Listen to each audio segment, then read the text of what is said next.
Hello, എല്ലാവർക്കും എൻ്റെ ചാനലിലേക്ക് സ്വാഗതം. ഇന്നത്തെ വീഡിയോയിൽ ഞാൻ ഷെയർ ചെയ്യുന്നത് എനിക്ക് കൃപാസന മാതാവ് തന്ന അനുഗ്രഹങ്ങളെക്കുറിച്ച് പറയാനായിട്ടാണ്.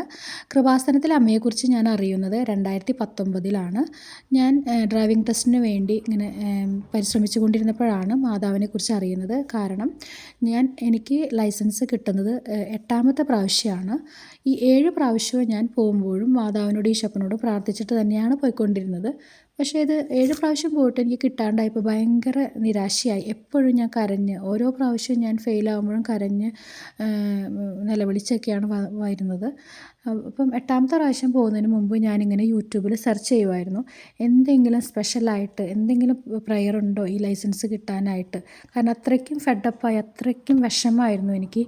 7 പ്രാവശ്യം, 1 പ്രാവശ്യമല്ല, 2 പ്രാവശ്യമല്ല, 3 പ്രാവശ്യമല്ല, 7ാമത്തെ പ്രാവശ്യമായിട്ടും എനിക്ക് ലൈസൻസ് കിട്ടാണ്ടായപ്പോൾ എനിക്ക് വളരെ വിഷമമായി.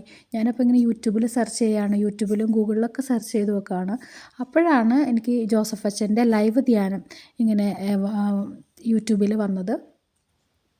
യൂട്യൂബിൽ ഇങ്ങനെ ഞാൻ കണ്ടുകൊണ്ടിരുന്നത്. അപ്പോൾ ഇങ്ങനെ പ്രയർ റിക്വസ്റ്റുകൾ അതിനകത്ത് പോകുന്നുണ്ടായിരുന്നു എന്നാണ് എൻ്റെ ഓർമ്മ.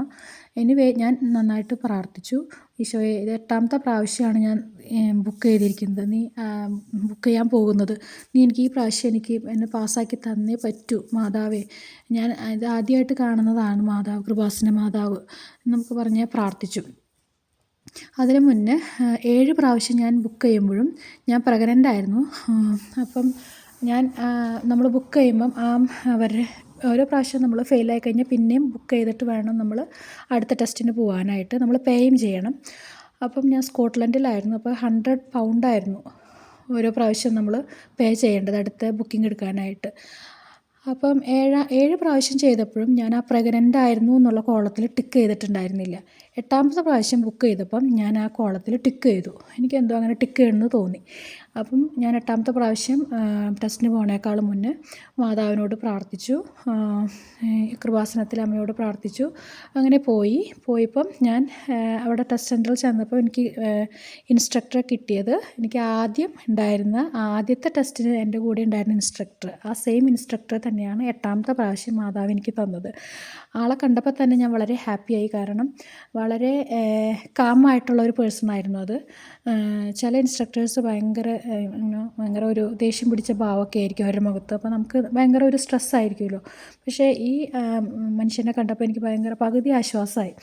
അപ്പോൾ ഞാൻ ഇങ്ങനെ 8ാമത്തെ പ്രാവശ്യം ടെസ്റ്റിന് പോയി. മാതാവിൻ്റെ അനുഗ്രഹം കൊണ്ട്, കൃപാസനത്തിലെ അമ്മയുടെ മാതാവിൻ്റെ അനുഗ്രഹം കൊണ്ട് ഞാൻ 8ാമത്തെ പ്രാവശ്യം അമ്മ എനിക്ക് ലൈസൻസ് വാങ്ങിത്തന്നു. ഞാൻ പൂർണ്ണമായും വിശ്വസിക്കുന്നു മാതാവ് എന്നെക്കൊണ്ട് തോന്നിച്ചതാണ് ആ പ്രഗ്നൻ്റ് ആണോ എന്നുള്ള ആ കോളത്തിൽ ടിക്ക് ചെയ്യാനായിട്ട്. ടിക്ക് ചെയ്യിച്ചത് മാതാവാണെന്ന് ഞാൻ പൂർണ്ണമായും വിശ്വസിക്കുന്നു. അതിന് മാതാവിന് 1000 നന്ദി. പിന്നെ 2ാമത്തെ സാക്ഷ്യം എന്ന് പറഞ്ഞാൽ, ഞാൻ ഒരു ജോലിക്ക് വേണ്ടി ആഗ്രഹിച്ചിരുന്നു. ജോലി എനിക്ക് ഓൾറെഡി ഉണ്ടായിരുന്നു, പ്രൈവറ്റിലായിരുന്നു. ഞാൻ ഒരു NHS ഹോസ്പിറ്റലിൽ വർക്ക് ചെയ്യാനായിട്ട് ഞാൻ ആഗ്രഹിച്ചിരുന്നു. അപ്പം ഞാനിതുപോലെ മാതാവിനോട് അതിനു വേണ്ടി ഞാൻ കുറേ ഇൻ്റർവ്യൂ അറ്റൻഡ് ചെയ്തായിരുന്നു. ഒരു 20ാമത്തെ ഇൻ്റർവ്യൂവിലാണ് എനിക്ക് ജോലി കിട്ടിയെന്ന് ഞാൻ വിശ്വസിക്കുന്നു. 20ഓളം ഇൻ്റർവ്യൂ ഞാൻ അറ്റൻഡ് ചെയ്തിട്ടുണ്ട്. അപ്പം ഞാൻ മാതാവിനോട്, കൃപാസനത്തിലെ അമ്മയോടും ഞാൻ ഇതുപോലെ പ്രാർത്ഥിച്ചു. ഞാൻ പ്രത്യക്ഷീകരണ പ്രാർത്ഥന എല്ലാ ദിവസവും 5:30 എഴുന്നേറ്റ് ചൊല്ലുമായിരുന്നു. അതിനോടൊപ്പം ഞാൻ കുരുക്കഴിക്കുന്ന മാതാവിൻ്റെ പ്രാർത്ഥനയും അസാധ്യ കാര്യങ്ങളുടെ പ്രാർത്ഥന, ഈ 3 പ്രാർത്ഥനയും വെച്ച് ഞാൻ പ്രാർത്ഥിച്ചു. അതിൻ്റെ ഫലമായിട്ട് കൃപാസനത്തിലെ അമ്മയും ഈശോപ്പനും കൂടി എനിക്ക് 2 ജോലി വാങ്ങിത്തന്നു.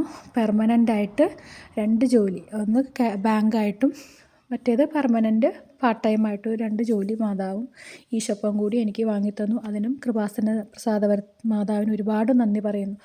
അതുപോലെ തന്നെ ചെറിയ ചെറിയ കാര്യങ്ങളിലും മാതാവിനോട് പ്രാർത്ഥിച്ചു കഴിഞ്ഞാൽ, കൃപാസനത്തിലെ അമ്മയോട്, മാതാവേ എന്നെ രക്ഷിക്കണേ, എൻ്റെ കൂടെ വരണേ, സഞ്ചാരി മാതാവേ എന്നെ രക്ഷിക്കണേ, ഈ ചെറിയ കാര്യത്തിൽ നിന്ന് എനിക്ക് എന്താ ചെയ്യേണ്ടതെന്ന് അറിയില്ല, എന്നെ നീ രക്ഷിക്കണേ, എനിക്ക് പറഞ്ഞു തരണേന്ന് പ്രാർത്ഥിക്കുമ്പോൾ എനിക്കറിയില്ല, വിശ്വസിക്കാനാവാത്ത വിധം, എന്താ പറയുക, എങ്ങനെ അത് സോൾവ് ആയിന്ന് നമുക്കറിയില്ല. അതുപോലെ അത് സോൾവാക്കി മാതാവ് തരും.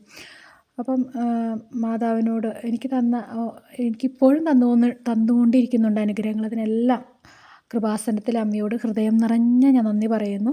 ഞാൻ കൃപാസനത്തിൽ പോയിട്ടില്ല, പക്ഷേ ഞാൻ കൃപാസനത്തിലെ സാക്ഷ്യങ്ങളും ജോസഫ് അച്ഛൻ്റെ ലൈവ് ധ്യാനങ്ങളും എന്നും കേൾക്കാറുണ്ട്. അപ്പം എല്ലാവരും പ്രാർത്ഥിക്കുക. ഈശോയ്ക്കും മാതാവിനും ചെയ്തു തരാൻ പറ്റാത്തതായിട്ടൊന്നുമില്ല. നമ്മുടെ വിശ്വാസത്തോടു കൂടി പ്രാർത്ഥിക്കുക, കരഞ്ഞു വിളിച്ച് അപേക്ഷിച്ച് പ്രാർത്ഥിക്കുക. നിങ്ങളുടെ പ്രാർത്ഥനകൾ ദൈവം കേൾക്കുന്നുള്ളതിന് 100% ഉറപ്പാണ്. അത് കുറച്ച് വൈകിട്ടാണെങ്കിലും ഈശോയും മാതാവും നിങ്ങൾക്കത് വാങ്ങിത്തരും. നിങ്ങൾക്ക് അർഹതയുണ്ടെങ്കിൽ അത് ഈശോയും മാതാവും വാങ്ങിത്തരും. ദൈവത്തിന് ഇഷ്ടമുണ്ടെങ്കിൽ അത് വാങ്ങിത്തരും. അപ്പം എനിക്ക് തന്ന എല്ലാ ചെറിയതും വലുതുമായ എല്ലാ അനുഗ്രഹങ്ങൾക്കും മാതാവിന് ഒത്തിരി നന്ദി പറയുന്നു. അപ്പം ഈശോ മിശിഹായ്ക്കും സ്തുതിയായിരിക്കട്ടെ. Thank you.